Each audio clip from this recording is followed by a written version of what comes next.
That's good. All right, Councilmember Cindy Bass, thank you so much for joining us. Thank you. My pleasure. So the first thing I'd like to ask you about, you have thrown your hat in the ring for council president. Can you tell us a little bit about why you made that decision and what you think you bring to that discussion and that leadership position? Well, I think the council presidency is an extraordinarily important position in the city of Philadelphia. It really does provide that balance when we think about the three branches of government, and it's the leadership that provides that balance. And so, a number of my colleagues who are senior members, along with myself, have pretty much every senior member. Which is not a lot of us, has indicated their interest in leading this body. And I think that it's a testament that we've all been paying close attention. We all have our own ideas and thoughts about how we would govern and what kind of things we would like to do and things we would like to see. And I think it's good. I think competition is good. I think it breeds the best results for community, for people in general who want to see more in their communities. And I think that this can be something that's really going to be beneficial to all neighborhoods, all community members, all citizens. What makes a good city council president? What are those traits that people should be looking for?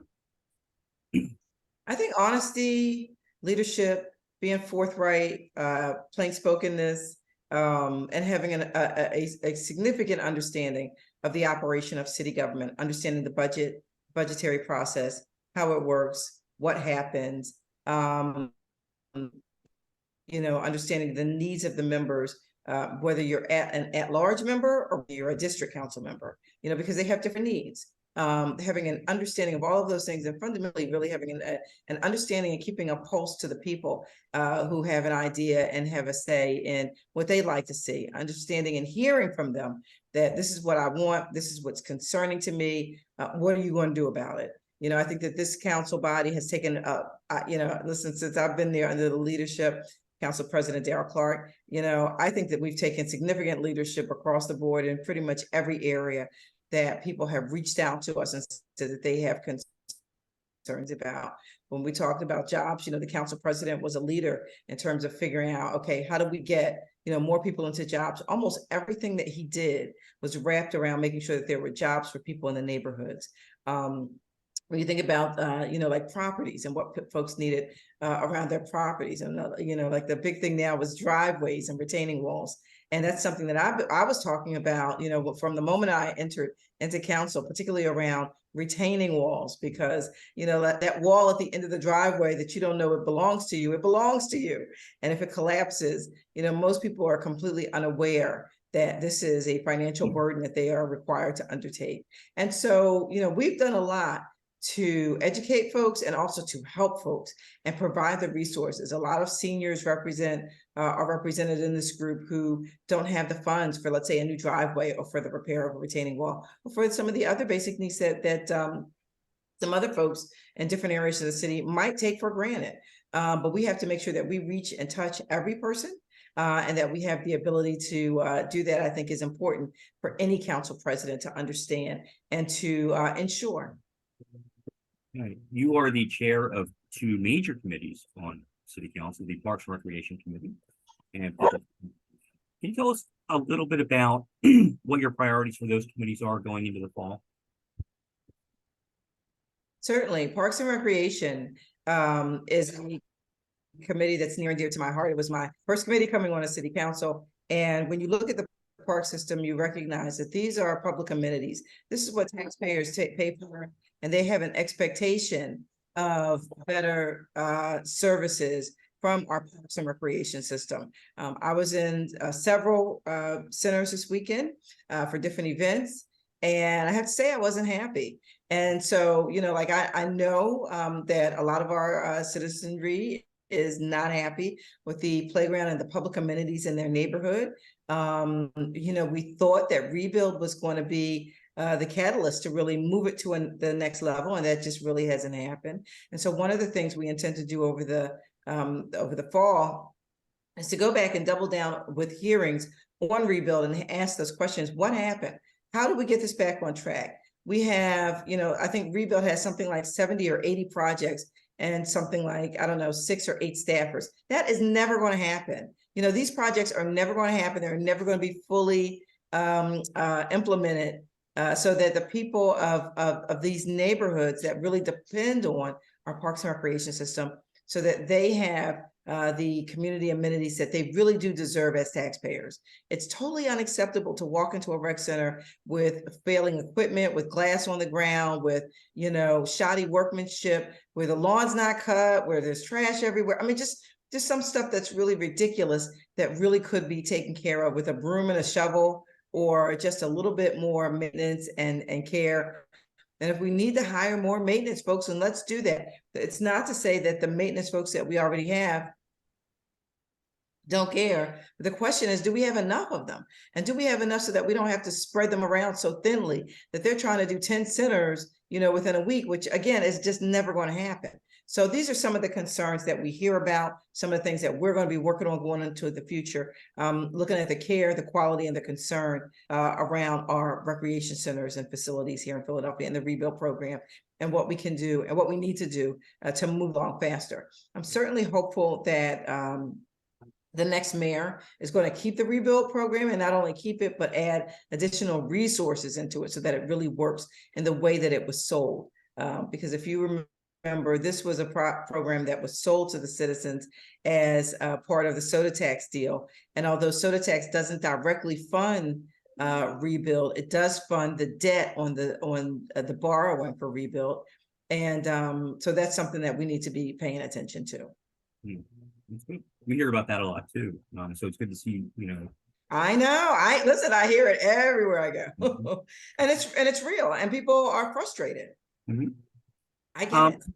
So as an observer, I think it just seems to me this fall is going to be a little weird, right? Because we have Council President Clark, his last term in council, his last session. Yes. We have a new mayor coming in. We have people like yourself looking for running for council president. And we have an election. So there's all these things happening this fall. As a council member, how do you approach that? Is it a different approach? Is it just doing things the same way? How do you look at that?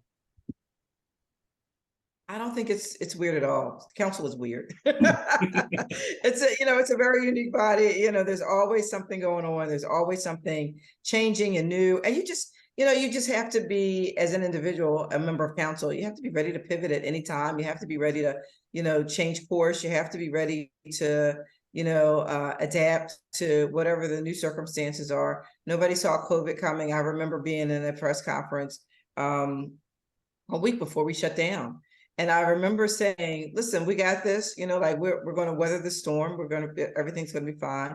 We're going to go out for like 2 weeks is what everybody thought. And we'll be right back. We'll be back at it. Nobody saw what was getting ready to happen, but we were able to navigate it, I think, fairly successful. And I'm looking forward to going back fully in person as a body with caucus meetings and conversations, in public, and around our committees, our committee hearings back in public with public input. I think we all know what to do and how to keep ourselves safe now. And so these are things that are very important, again, to the citizens of Philadelphia. And, operating in a way that recognizes that we have to be able and ready to pivot at any moment. Being able to do that, it makes all the difference. Right, I'd like to bring up Denise Clay Murray here on Philadelphia Homeowner. Hello, council member. How are you? Thank you. I'm great. How are you, Denise? I'm good. As you've Can you hear me? Am I? Oh no, I can hear you. I can hear you. Can you hear me? Okay. I can hear you, but it was a pause, so I just wasn't sure if I froze or. Well, there's been a little bit of that, but we're good. Okay. As one of 5 people who is running for city council president, what is it that you bring to the table that the other 4 candidates do not? Well, I think that, listen, when you look at all the other candidates, right, we all have a certain level of experience. We've all been there with the exception of one of the five. Well, actually, no, let me go back. So 3 of the 5, myself, Councilman Johnson, Councilman Squilla, have been there. This is going on our 4th term. One is on their 5th term, and another is not quite on a full term yet, but just is a newer member of Philadelphia City Council.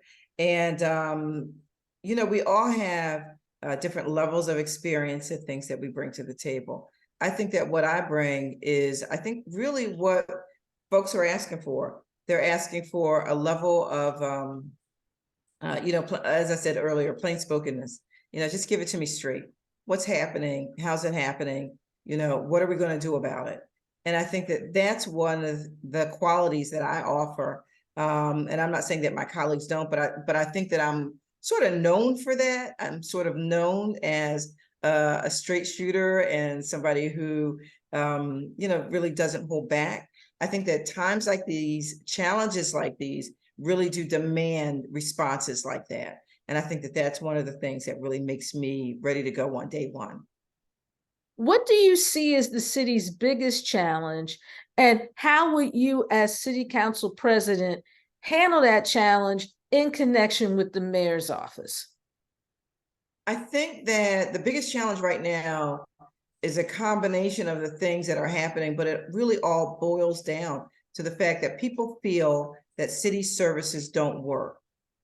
They feel that no matter where you call, what department, what part of the city you live in, people don't feel that our city government is really in action as it is. And I know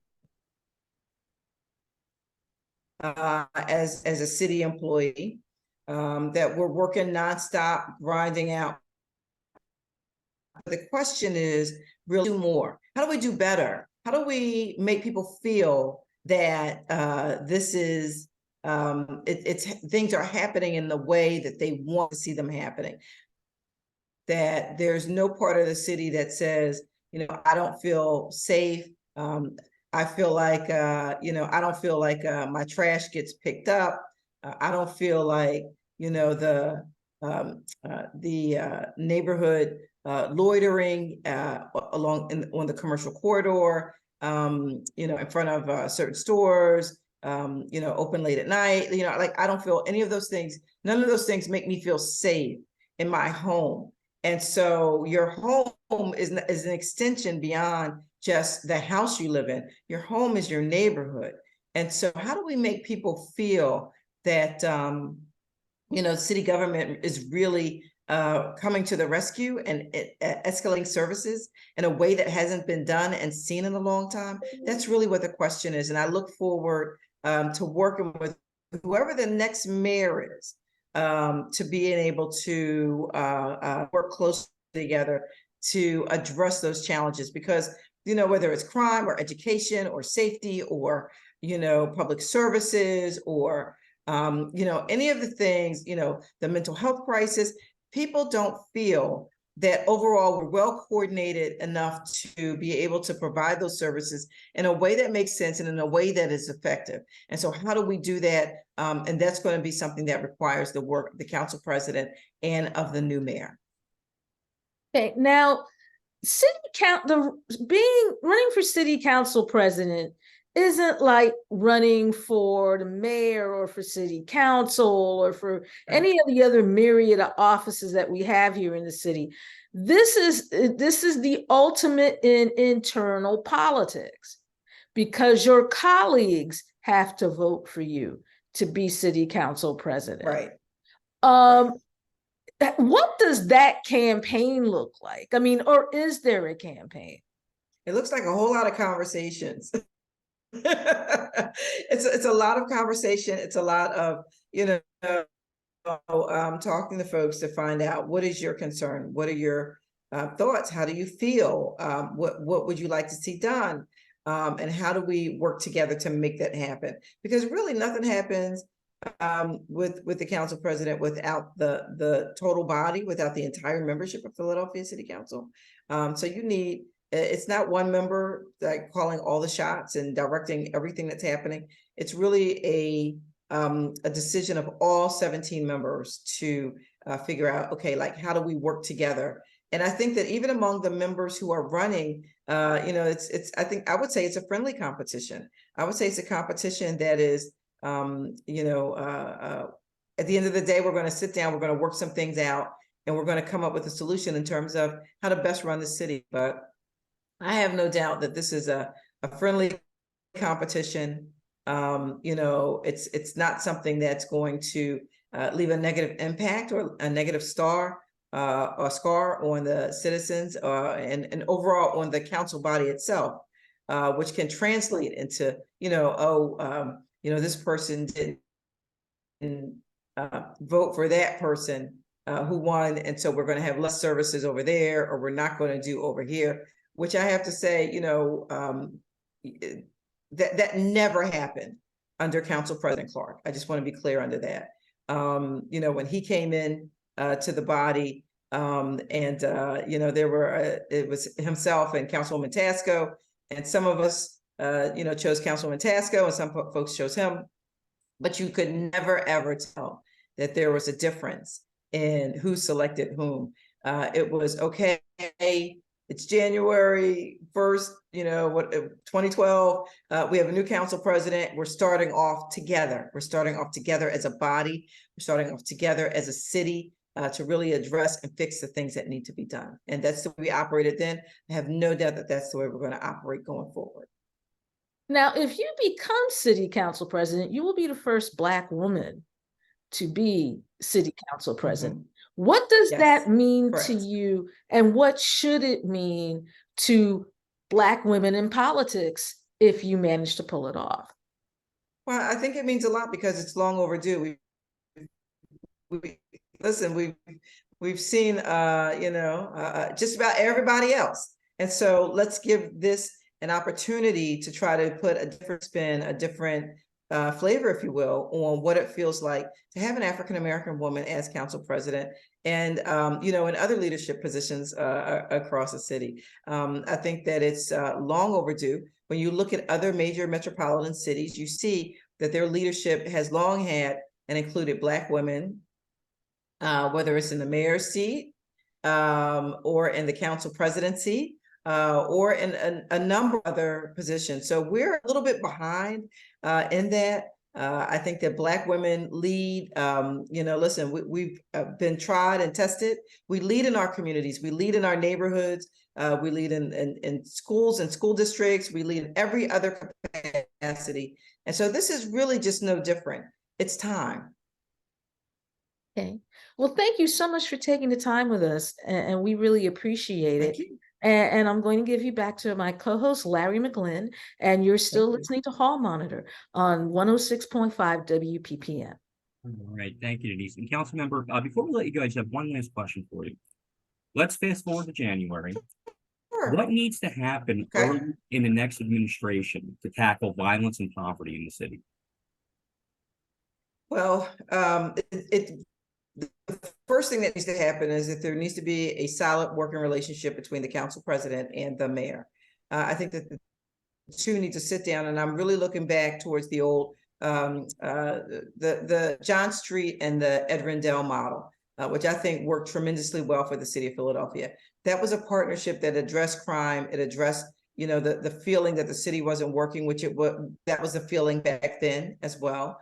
It also addressed, looking at how do we make things better? How do we address what at that point was sort of like a dying downtown, a dying center city?